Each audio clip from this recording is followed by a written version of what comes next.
Barbecues are a great way to prepare meals. Today's video is the second part in a two-part series on barbecuing. We've looked at choosing and setting up your barbecue, and now it's time to look at what you can cook on it.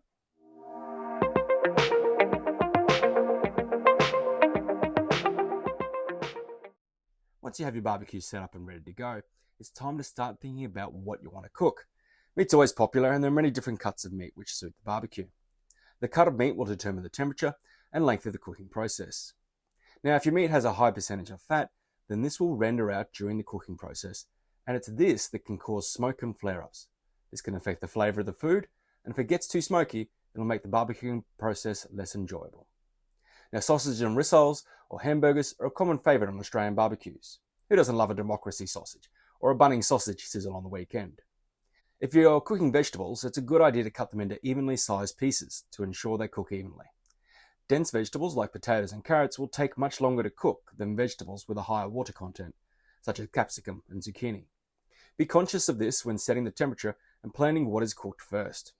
If you're cooking for vegetarians or vegans, then it's good to know that tofu and other plant-based proteins can also be cooked in the barbecue, but it's a good idea to marinate them first to add flavour and help them hold their shape. When it comes to marinades, the sky is the limit.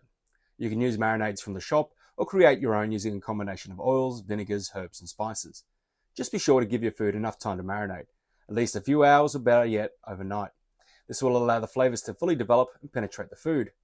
Make sure the food is refrigerated while it's being marinated though. This will slow down the growth of any harmful bacteria and potentially reduce your risk of getting food poisoning. Once your food is prepared, it's time to start cooking. Preheat your barbecue to the appropriate temperature. Then place your food on the grills or plate. For meat, using a thermometer to ensure it is cooked to the correct temperature will reduce the chances of food poisoning.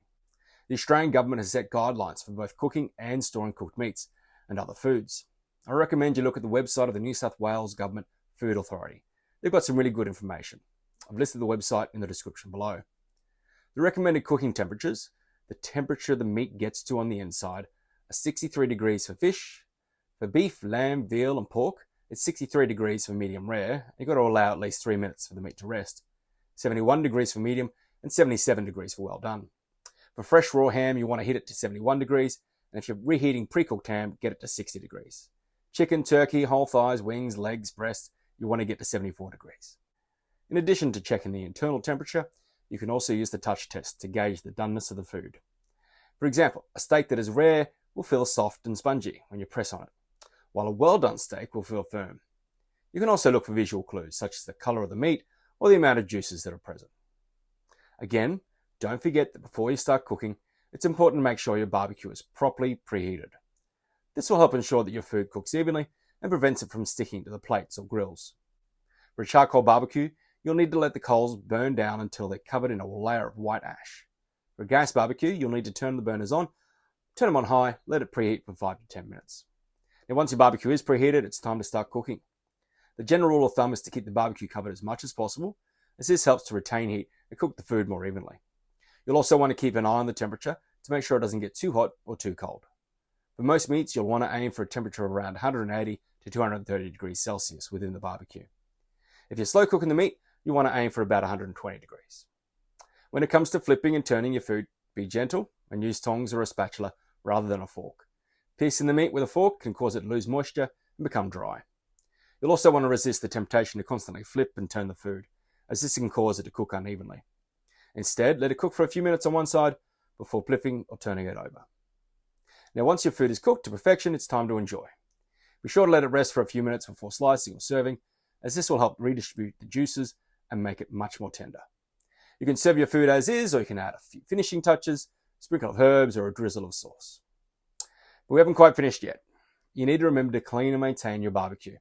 It's going to be easier to clean while warm. Take caution not to burn yourself while you're cleaning though. If you do burn yourself, then you need to run the burn under cold water for at least 20 minutes. If the burn is severe, then you need to seek medical assistance. When cleaning your barbecue, start with scraping away any food debris. You can use a spatula or a special metal brush. Once you have the food debris removed, you can use hot soapy water to wash down the hot plate or the grill plates. Make sure you wash any residue off with hot water. Every now and then, you should also give your barbecue a deeper clean to extend its life. Well, there you have it, our guide to having a barbecue in Australia. I hope you enjoyed the series, and I look forward to seeing you again soon. Hit like on the video and subscribe if you haven't already. Until next time, keep being a better Aussie man.